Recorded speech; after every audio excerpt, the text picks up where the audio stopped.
طبعا هاي الأحراز هي مثل الصيدلية. مرات واحد مريض يستخدم فد علاج ما يطيح على العلة، ما يجي، يستخدم علاج آخر ما يجي، وإذا بعلاج لا على البال ولا على الخاطر، وإذا هذا العلاج يوقع على العلة، خلينا نقول صح لو لا.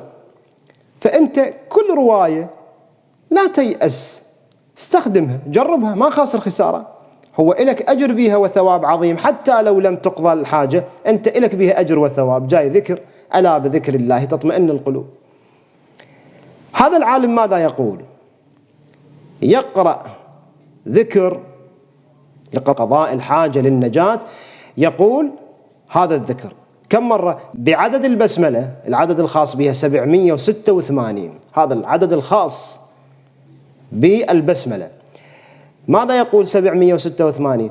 نجاة منك يا سيدي بحق بسم الله الرحمن الرحيم، نجاة منك يا سيدي بحق بسم الله الرحمن الرحيم، نجاة منك يا سيدي بحق بسم الله الرحمن الرحيم، في جلسة واحدة متوجها للقبلة بهذا العدد وبنية النجاة من هذا الأمر المتعسر.